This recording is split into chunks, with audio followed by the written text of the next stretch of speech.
You are listening to ESG News and Views from the Conference Board.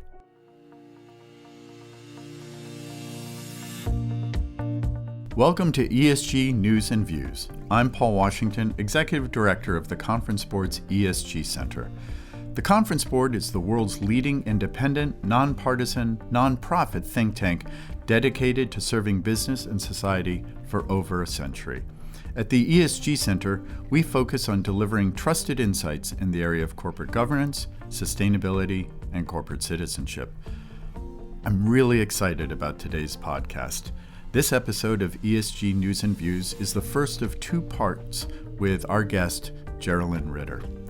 Geralyn is currently Executive Vice President, External Affairs and ESG at Organon, a $6.2 billion healthcare company focused on women's health, which formed through a spin-off from Merck in 2021. Prior to the launch of Organon, Geralyn served as Merck's corporate secretary, leading shareholder engagement, governance, and ESG. She also was head of global public policy and corporate responsibility, as well as served as president of the Merck Foundation, and she led the creation of Merck for Mothers, a global initiative to end maternal mortality. She's also worked at the Pharmaceutical Research and Manufacturers of America, the Office of the U.S. Trade Representative, and at the law firm of Covington and Burling. So she's had a remarkable career. She's also a magnificent person, and I regard her as a close friend. In today's episode, Geralyn is going to share her personal story. In May of 2015, Geralyn was severely injured in the Amtrak crash that took place in Philadelphia, and that took the lives of 8 people. Geralyn survived. And today we're going to talk about her story of personal resilience. And toward the end of the podcast, we'll delve a little bit more into the implications of the lessons from her experience in terms of professional and operational or organizational resilience. In our second podcast, we'll go even deeper into those broader questions. But I really want to start on the personal side with Geralyn. Geralyn, it is a real pleasure to have you here today. Thank you so much for being with us. Thank you so much, Paul. I have always gotten so much, and the companies I've worked with gotten so much out of being a conference board member and engaging with the conference board, that it is a real honor to be here with you today. Well, thanks so much.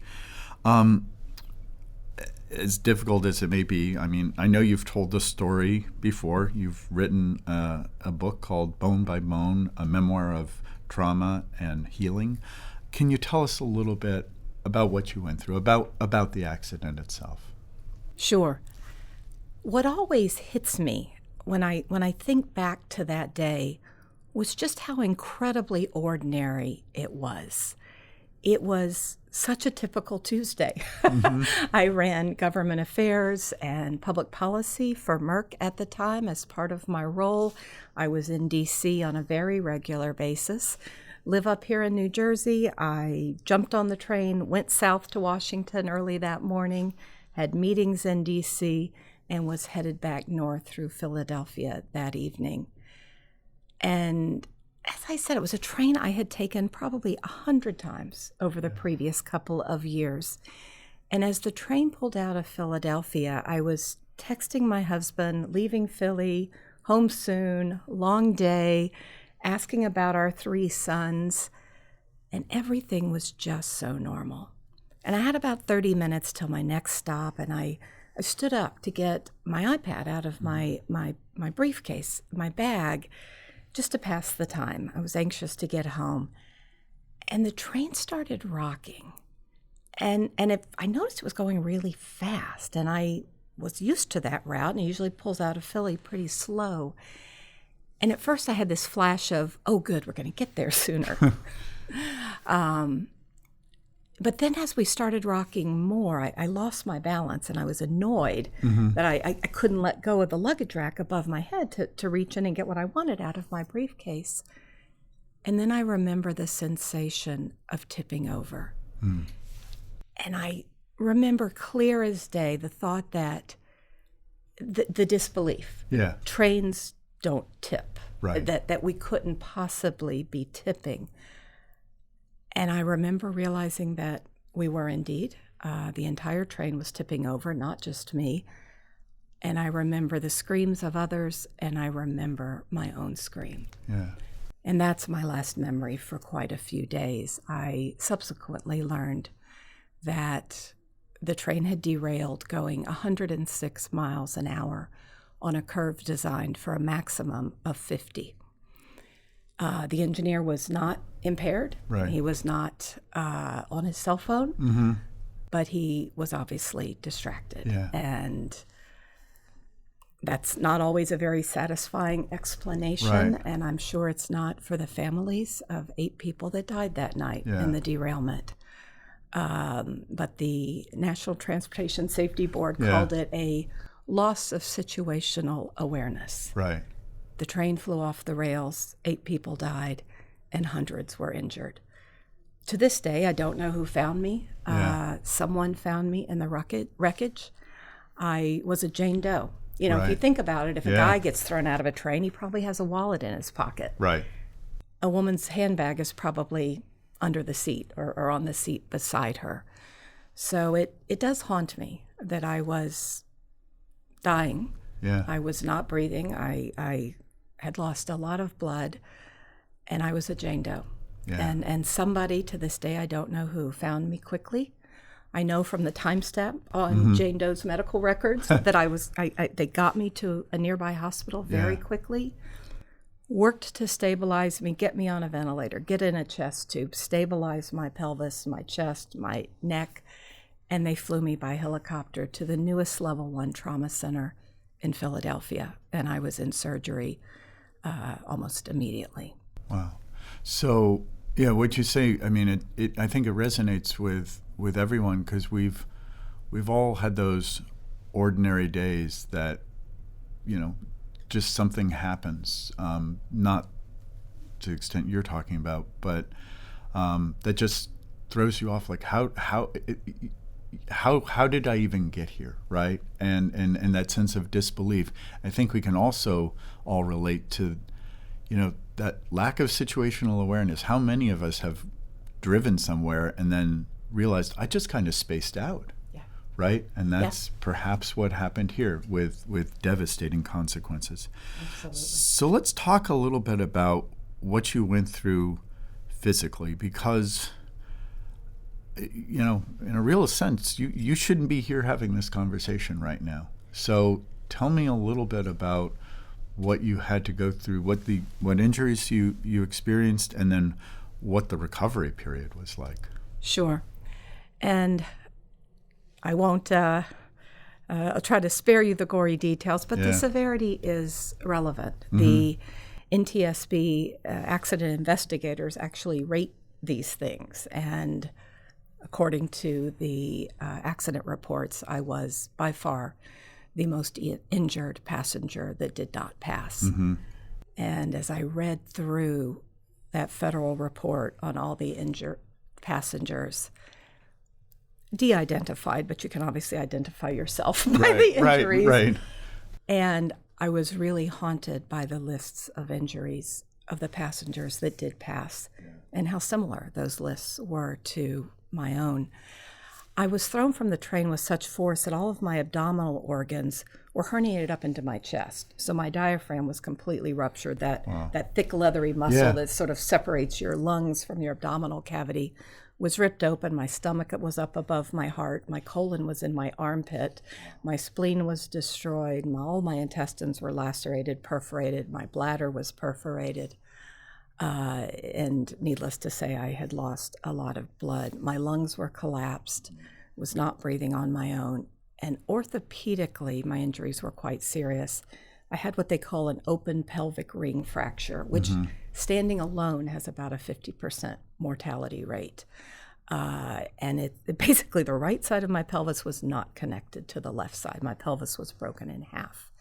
I'd also had a penetrating traumatic wound on my left hip, and so it was very open and dirty. And then my rib cage, my orthopedic surgeon described to me as having been annihilated. The left side of my rib cage was crushed. The bones were broken in many, many places, and they ultimately ended up plating them, kind of like a a kid's erector set, with these long metal plates and lots of holes and screws. And they reconstructed a rib cage so that I would be able to breathe on my own eventually. I broke C7 and L2-3-4 in my spine, but I broke them in just such a way that it did not impinge on my spinal cord. And I was just, we were incredibly grateful that two facts, number one, that I wasn't paralyzed. They didn't know if I would walk again, but they could tell early on that I had some movement in my limbs. And I didn't have a major brain injury. My orthopedic surgeon later told me, he said, Geralyn, I have no medical explanation for how your body absorbed that much force to do what it did with your pelvis, with your rib cage, and you didn't shake up your brain. I was certainly concussed. I was certainly confused, but I didn't have a major TBI. And my surgeon, one of my trauma surgeons, very straight-laced guy, and he looked at me and he said, the fact that you are alive is a miracle. And he said, I don't use that word. Right. So it really was brought home to us early on how fortunate I was. Yeah. And in the beginning, we were just grateful. My family had been told when I was found the next morning, it took them all night to find me. But when they did find me... Right, because you were a Jane Doe. Yeah, I was a Jane Doe, and all they knew was that I had not come home and that a train had derailed and I wasn't answering my phone, which initially my husband was telling himself was okay. It was probably just chaotic. I just probably couldn't reach him, or I'd lost my phone. But as the hours passed and as reports of fatalities were coming out, he realized that I was either very badly hurt and could not contact him, or I was gone. And he said he, at one point in the middle of the night, fell to his knees and just prayed, let her be badly hurt. Let her be so badly hurt that she cannot reach out to us. And that was it. Yeah. I was. He did find me. He did not recognize me the next morning, but he identified me by the jewelry they had cut off me. And the surgeon got on the phone with my brother, who is a physician, and suggested that the family needed to come quickly if they wanted to have a chance to say goodbye. When you're sharing that story, it also, I think, for a lot of the listeners, brings up echoes of 9/11, right? So I think as people are hearing this very personal story, it resonates with a lot of us who have seen society go through the moments like this. And you're really right, because this happens to the whole family. Yeah. Yes, I was the one on the train, but the worry, the fear, the trauma, truly hits everybody. Survivors, caregivers, people that love those who are injured or that are gone. Yeah, the personal trauma is definitely shared. So, you mentioned that it was a miracle, a scientific miracle, if such things are allowed in this I don't know. world, I do not know. And that it was a blessing, but at the same time, you had a long road ahead of you. So can you talk about what the biggest psychological challenges were for you, and maybe for your family too, on your road to recovery? Because you're having to deal with both the blessing of survival and then coming to grips with the reality of the degree of damage. That's exactly right. And that balance was one of the toughest things for me. I think in the beginning, the gratitude got us through, that I had survived. I hadn't been overwhelmed by infection. And in my mind, if you break your arm, it heals in 6 weeks, right? Right. And I know now that everyone around me knew that I was wildly unrealistic and overly optimistic, but no one wanted to dash my spirits. I had made much faster progress than they expected. I was on the ventilator for about 9 days, which was miserable because blink once for yes, blink two for no. Being immobilized and not able to speak when you're in so much pain was incredibly upsetting and disorienting. But, I had come through that. I was on so many major painkillers. One of my doctors told my husband that, if anyone else was on that amount, it would truly kill a horse. But my body had become acclimated. I think your body knows what you need. Yeah. So I guess I'm a sturdy horse. But it did also allow me, to engage with my family to some extent, to express what I wanted to say, to ask the questions I wanted to some extent, because, otherwise I couldn't breathe without overwhelming pain. But it also let me put off facing reality of the pain that I would face down the road. And long story short, I was out on total disability from my job for over 2 years, almost 2.5 years. Multiple surgeries, hardware in, hardware out. You start to get better, then you go back for another reconstruction. And psychologically, I think it took me that long to heal as well. And this was something that I dismissed in the beginning. I'd broken bones, but I was lucky. I was here. Bones heal, and I was going to be back at work by the fall. The accident happened in May. I got home from out of ICU, out of the rehab hospital. I got home midsummer, and I was on the phone with my boss telling him, surely by September. We had a big board meeting. I was sure I was going to be there to help out with that board meeting. And he said, okay, just see how it goes. Yeah. Well, September came and went. There was no way. Right. I had another couple surgeries planned that fall. December came and went. The beginning of the year came and went. And right on about the first year after the accident, I was getting ready to call my boss and say, now I'm ready. I'm really coming back. Right. And sure enough, I found out I needed another big reconstruction. And I finally threw up my hands. I called him and I said, I have no idea when I'm going to be back. And I say that jokingly, but I really set myself up for failure by not facing, how serious this really was. And it set me up for a pretty deep depression because I felt like I was failing to meet my goals. Maybe I wasn't trying hard enough. Maybe I was wallowing in my pain. Why wasn't I back to work? Especially once I got out of the wheelchair and I could walk relatively well. Why couldn't I even stay awake all day? Why couldn't I sleep at night? Why couldn't I get out of bed in the morning? Why was I still crying? And I started to try to become a bit of a student of trauma and understand what was happening to me. And I ordered every book I could find on Amazon around pain and trauma medicine and resilience and recovery and survivorhood. And I really did learn a lot. It made me feel stronger to find something I could do and to understand that it wasn't weakness.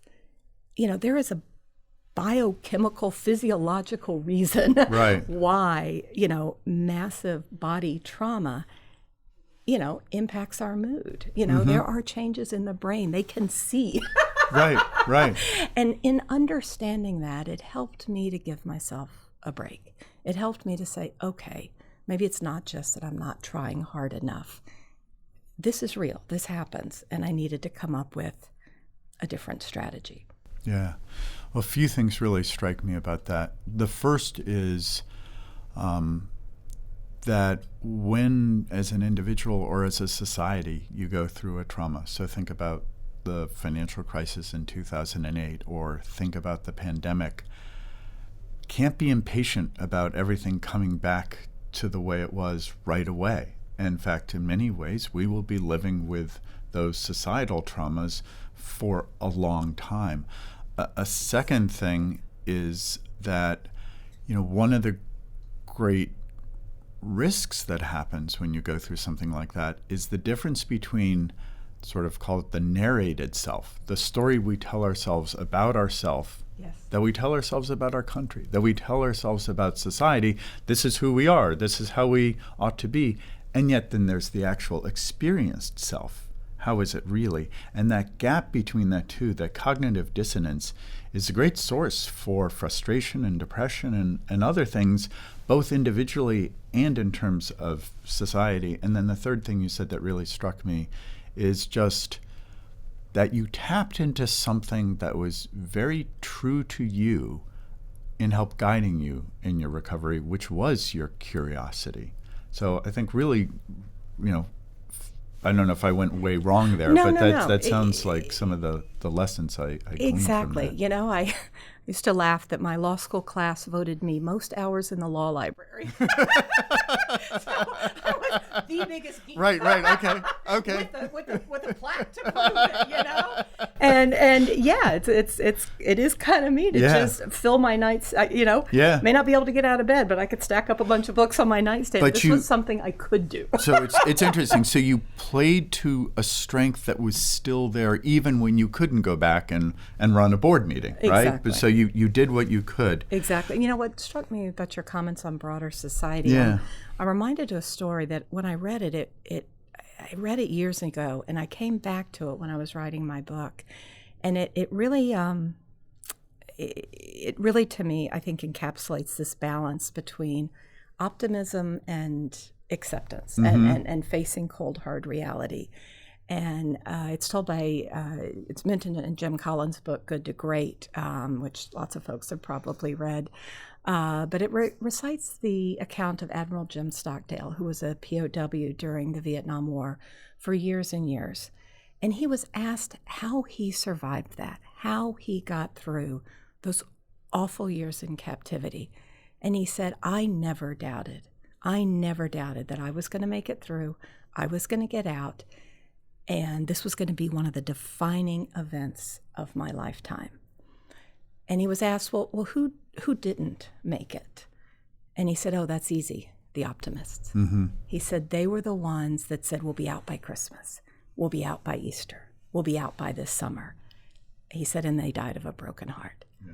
And he said, for me, I had to maintain that optimism, that confidence that I would make it out.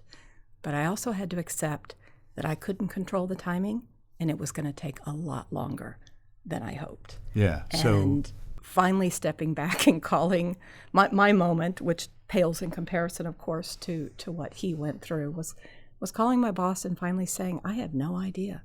I do not know. I want to come back.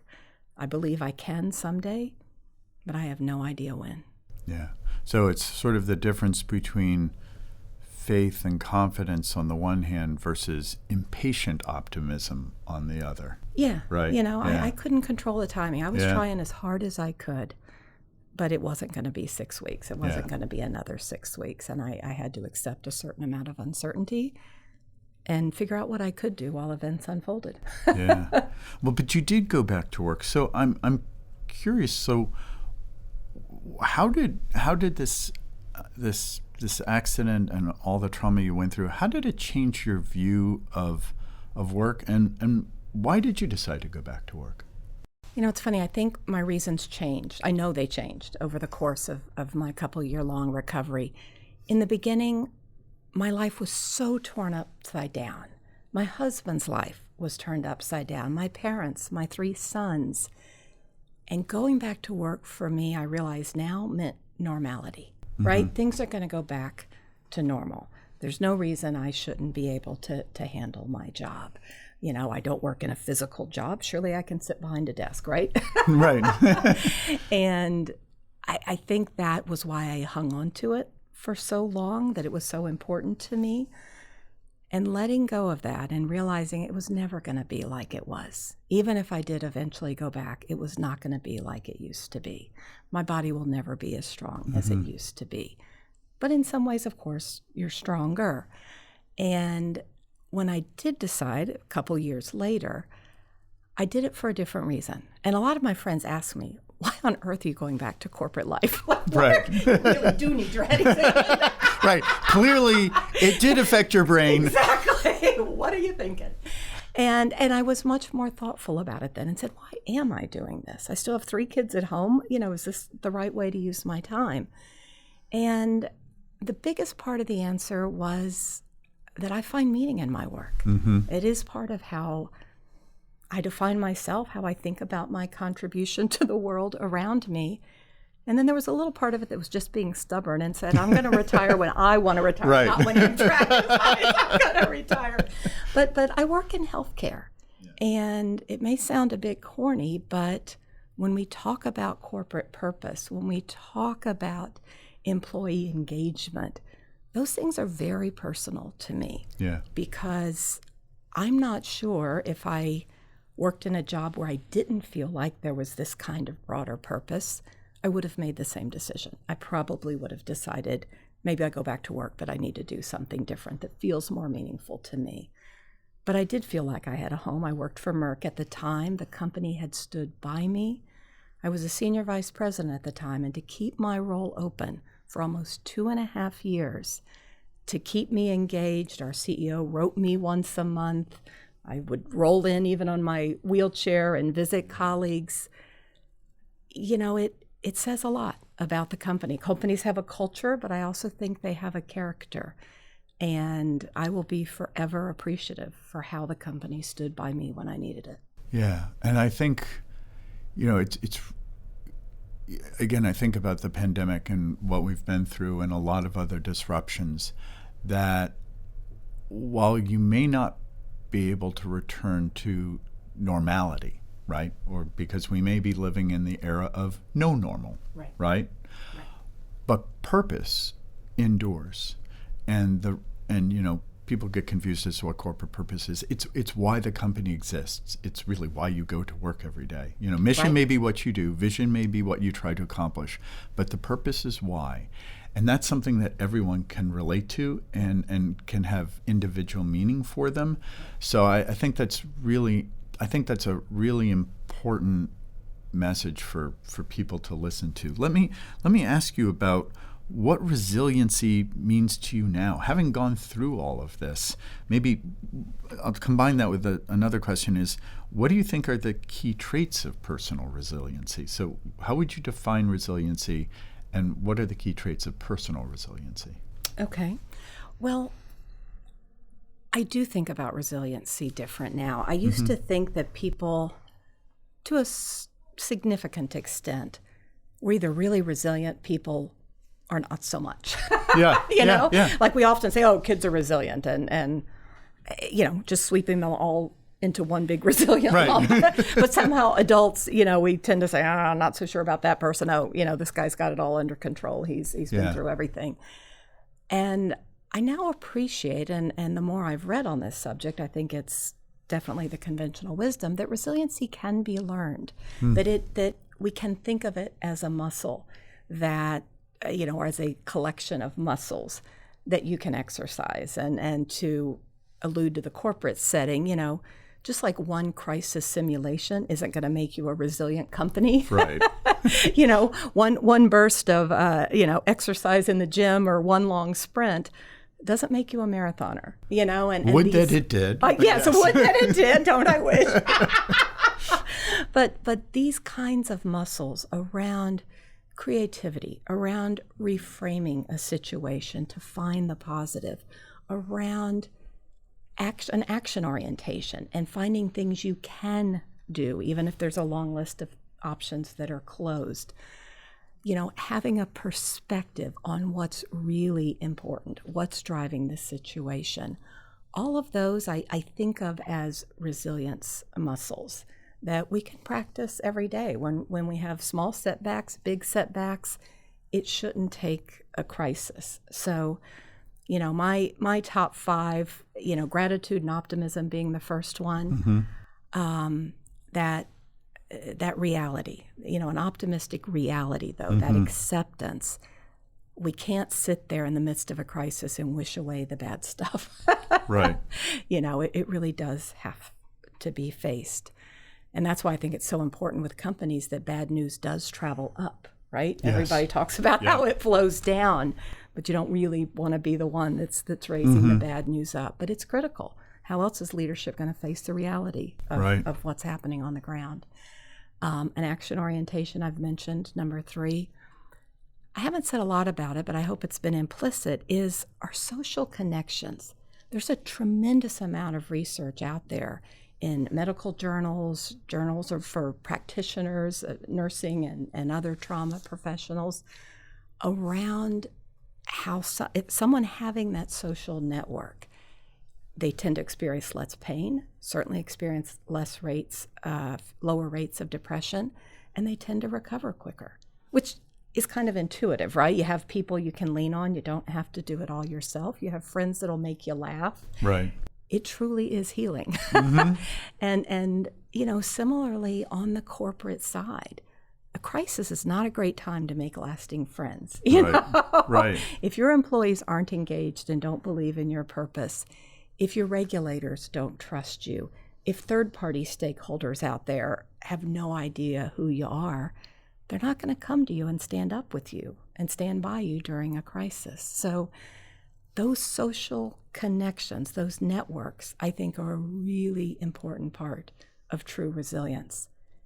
And then the fifth one I'd cite is, as we discussed, purpose and perspective.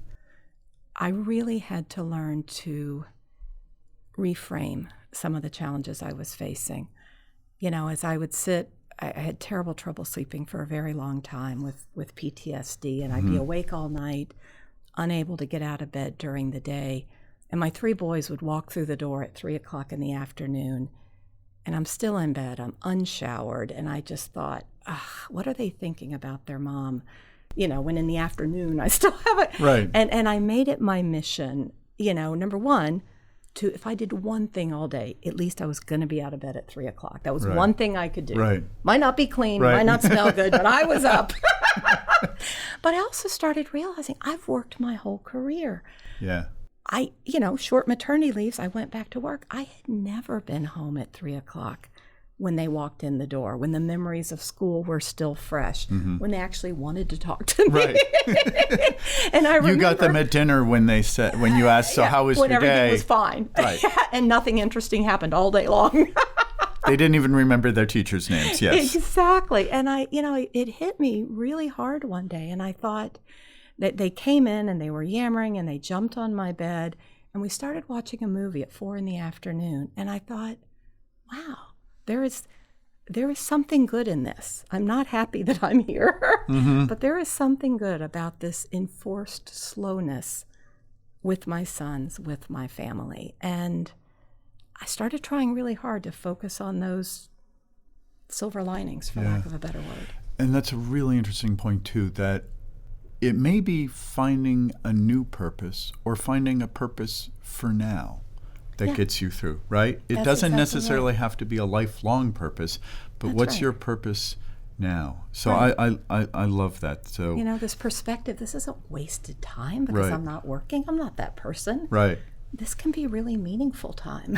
Yeah. And how do I make it meaningful since, by the way, I got no choice. And I'm Right. stuck at Exactly. home Right. That goes back to the acceptance part, Exactly. right? Yeah. No, look, Geralyn, thank you so much for sharing all of this. And we will resume the discussion in part 2 of this. And thank you all for listening to this podcast of ESG News and Views. And you can get ESG News and Views wherever you get your podcasts. I'd also encourage you to visit the Conference Board website, tcb.org, for links and additional resources on some of the topics we've discussed today. So thank you all for listening, and be well, and tune in for our next podcast with Geralyn. Thank you. This has been ESG News and Views from the Conference Board.